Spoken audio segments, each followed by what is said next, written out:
നോമ്പിൻ്റെ വീണ്ടും ഒരു സന്ധ്യാമത്തെ ദേവാലയത്തിൻ്റെ അകത്തളങ്ങളിൽ നമുക്കൊരുമിച്ച് പ്രാർത്ഥനയോടുകൂടെ കടന്നു വരുവാൻ സർവശക്തനായ ദൈവം നമ്മോട് കൃപയുണ്ടായി. നാം ആയിരുന്ന ഇടങ്ങളിൽ നിന്നും പിൻവാങ്ങി കർത്താവിൻ്റെ സന്നിധിയിൽ കർത്താവിനോടൊപ്പം ചേരപ്പെടുന്ന ഈ അനുഭവത്തിൽ ദൈവാലയത്തിൻ്റെ അഭേദ്യമാവുന്ന ദൈവവചനത്തിൻ്റെ അഭേദ്യമാവുന്ന ദൈവവുമായുള്ള അഭേദ്യ ബന്ധത്തിൽ നിലനിൽക്കുവാൻ കൃപ ചെയ്ത ആ സർവശക്തനായ ദൈവത്തിൻ്റെ സന്നിധിയിൽ ഈ നോമ്പ് വചനത്തിൻ്റെ അർത്ഥപൂർണമാവുന്ന തലങ്ങളിൽ കൂടെ അനുഭവിപ്പാനായിട്ട് ദൈവത്തോട് നമുക്ക് പ്രാർത്ഥിക്കാം.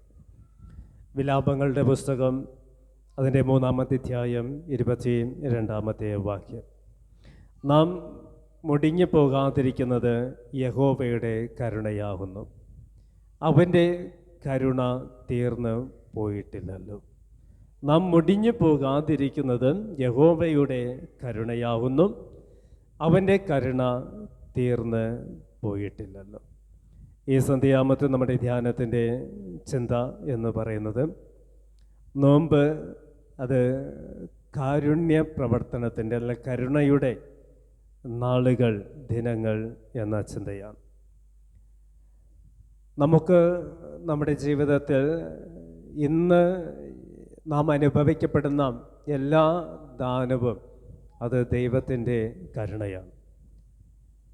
ഇന്ന് ഒരു പകൽ മുഴുവനും അധ്വാനിക്കുവാനും യാത്രകൾ ചെയ്യുവാനും ആയിരുന്നിടങ്ങളിലൊക്കെ സുരക്ഷിതത്വം അനുഭവിക്കുവാനും ഒക്കെ കഴിഞ്ഞത് അത് ദൈവത്തിൻ്റെ കരുണയാണ്.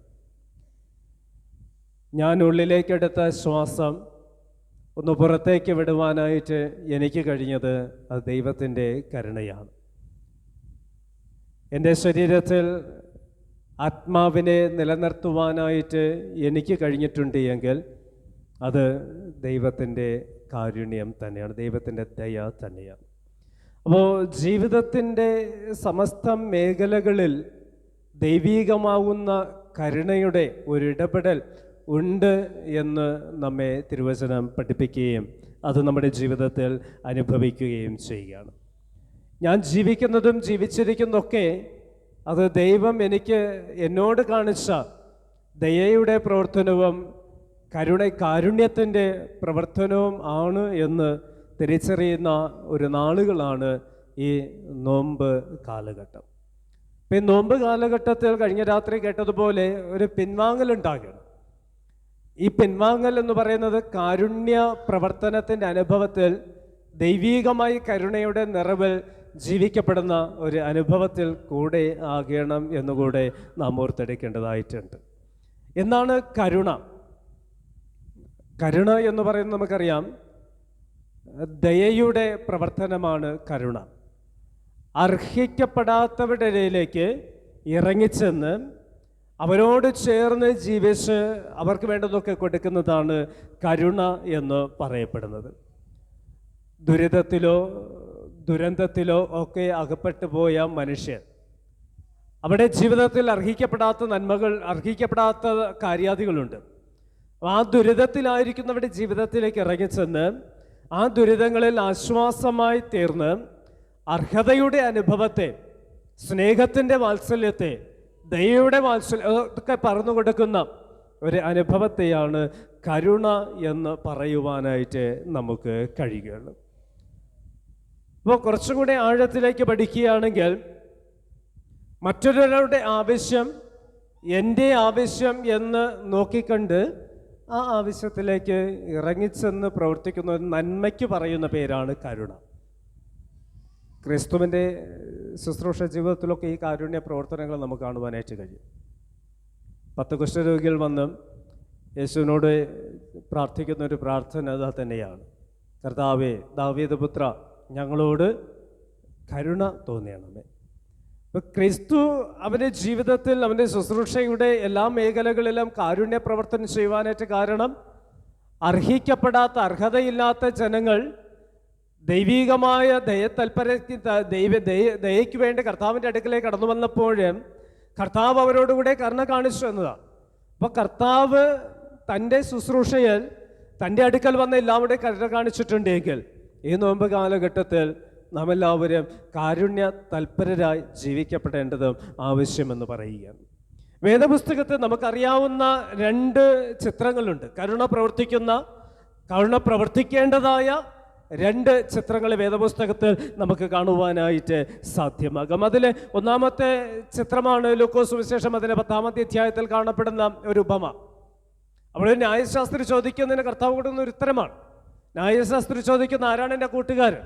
കർത്താവ് അവനോട് കൂടെ പറയുന്നത് ഒരു കൂട്ടുകാരനെ എടുത്തു കാണിക്കുകയല്ല ചെയ്യുന്നത്, കൂട്ടുകാരൻ്റെ പ്രവൃത്തിയെ അവിടെ ചൂണ്ടിക്കാണിക്കുകയാണ്.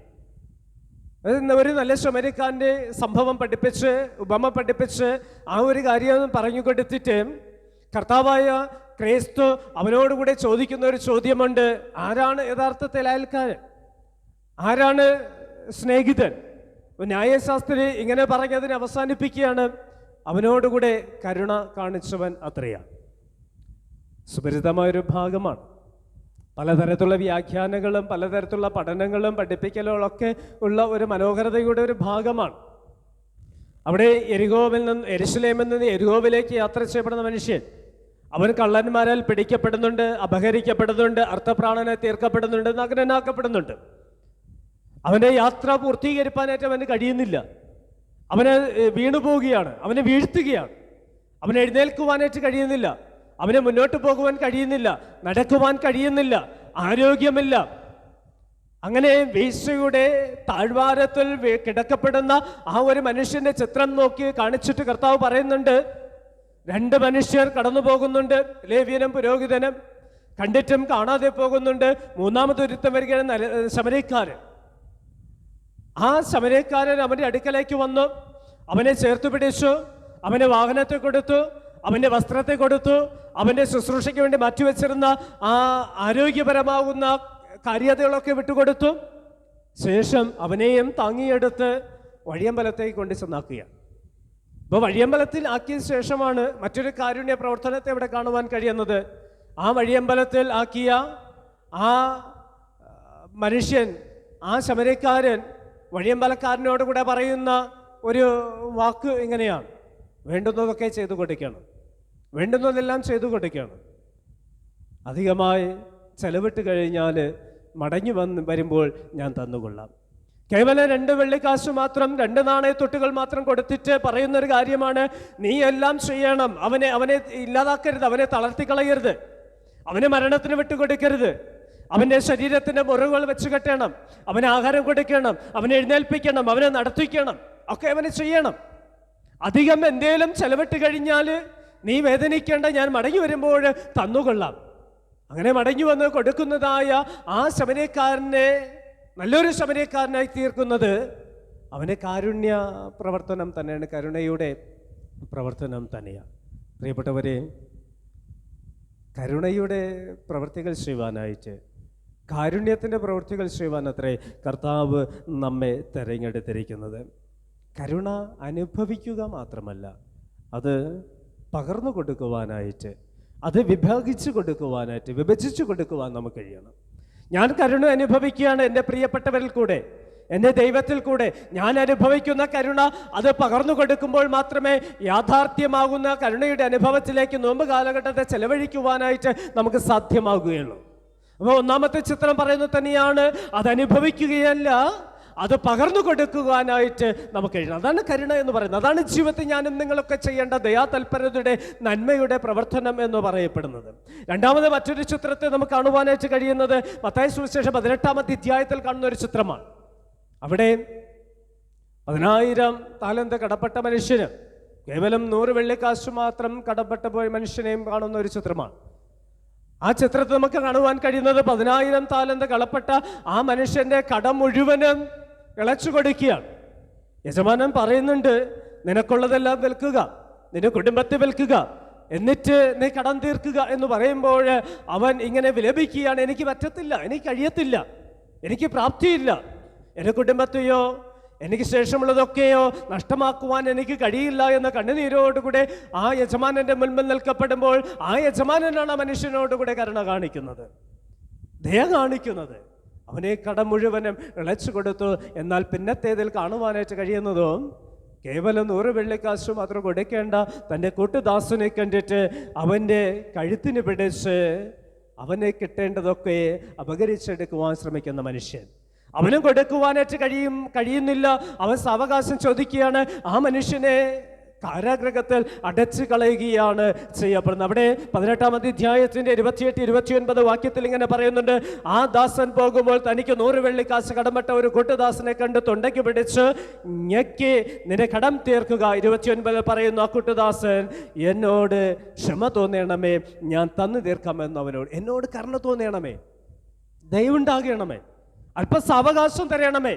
എനിക്ക് പറ്റത്തില്ല എന്നല്ല അവൻ പറഞ്ഞത്, എനിക്ക് അല്പം കരുണയുണ്ടാകണം, എന്നോട് കരുണയുണ്ടാകണമേ.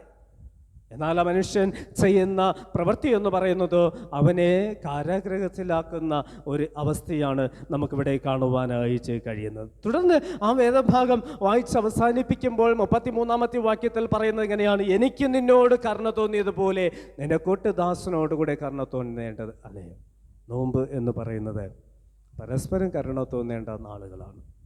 വേദനയിലായിരിക്കുന്നവൻ്റെ വേദനയിലേക്ക് ഇറങ്ങിച്ചെന്ന്, വിശന്നിരിക്കുന്നവൻ്റെ വിശപ്പിൻ്റെ അനുഭവത്തിലേക്ക് ഇറങ്ങിച്ചെന്ന്, നഗ്നനായിരിക്കുന്നവൻ്റെ നഗ്നതയുടെ അനുഭവത്തിലേക്ക് ഇറങ്ങിച്ചെന്ന്, കാരാഗൃഹത്തിലായിരിക്കുന്നവൻ്റെ കാരാഗൃഹ അനുഭവത്തിലേക്ക് ഇറങ്ങിച്ചെന്ന്, രോഗിയായിരിക്കുന്നവൻ്റെ രോഗാവസ്ഥയിലേക്കൊന്ന് ഇറങ്ങിച്ചെന്ന് അവൻ്റെ തോളിൽ തട്ടി ആശ്വാസത്തിൻ്റെ കൈ നീട്ടുന്നതാണ്.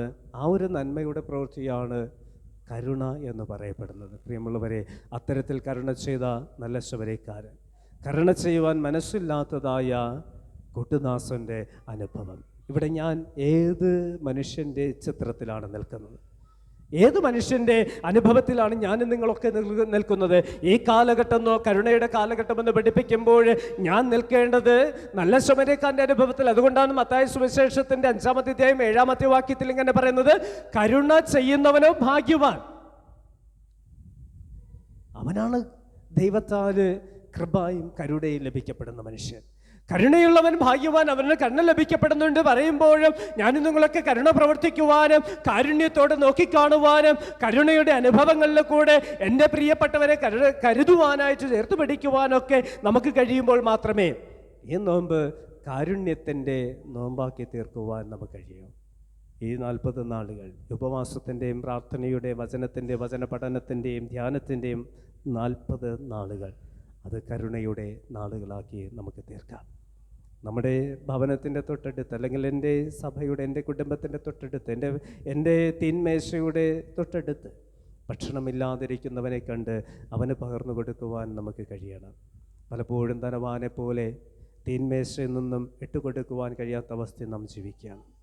പലപ്പോഴും എൻ്റെ തീന്മേശയുടെ തൊട്ടരികത്ത് നഗ്നനായി കിടക്കുന്ന ലാസറുണ്ട്, വിശന്ന് കിടക്കുന്ന ലാസറുണ്ട്, ശരീരം മുഴുവനും ആ വ്രണം പിടിക്കപ്പെട്ട അവസ്ഥയിൽ കിടക്കുന്ന ദാസനുണ്ട്. അവനെ നാം കാണുന്നില്ല എന്ന്. ഈ നോമ്പ് അവനെ ഒന്ന് കാണുവാനായിട്ടും അവൻ്റെ ജീവിതത്തിൽ ഇറങ്ങിച്ചെന്ന് അവനോടുകൂടി ഒന്ന് കരുണ പ്രവർത്തിക്കുവാനായിട്ടും അവനെ ഉടുപ്പിക്കുവാനും അവന് വസ്ത്രം കൊടുക്കുവാനും ഒക്കെ നമുക്ക് കഴിയണം. അതിന് ഈ നാളുകളിൽ നമുക്കൊരുങ്ങാം. ഈ നാളുകളിൽ ദൈവസന്നിധി നമുക്ക് ശരണം പ്രാപിക്കാം. ഇവിടെ വിലാപങ്ങളുടെ പുസ്തകം ഇങ്ങനെയാണ് പറയപ്പെടുന്നത്, യഹോവയുടെ കരുണയോ അത് തീർന്നു പോയിട്ടില്ല. യഹോവയുടെ കരുണ തീർന്നു പോയിട്ടില്ല. പ്രിയമുള്ളവരെ, ദൈവത്തിൻ്റെ കരുണ എന്നിലുണ്ടാകണമെങ്കിൽ, ദൈവത്തിൻ്റെ കരുണ ഞാൻ അനുഭവിക്കുന്നുണ്ടെങ്കിൽ, ഞാൻ അനുഭവിക്കുന്ന കരുണ അത് പകർന്നു കൊടുക്കുവാൻ, വിഭജിച്ചു കൊടുക്കുവാൻ നമുക്ക് കഴിയണം. അവിടെയാണ് ദൈവസ്നേഹത്തിൻ്റെ കാരുണ്യാനുഭവത്തിലേക്ക് ഉയർത്തപ്പെടുവാനായിട്ട് നമുക്ക് സാധ്യമുള്ളൂ. ഈ നോമ്പ് അതിന് നമുക്ക് സാധ്യമാകട്ടെ. ദൈവകൃപ കൂടെ ഇരിക്കട്ടെ. നമുക്ക് എഴുന്നേൽക്കാം, ദൈവത്തോടു കൂടെ പ്രാർത്ഥിക്കാം.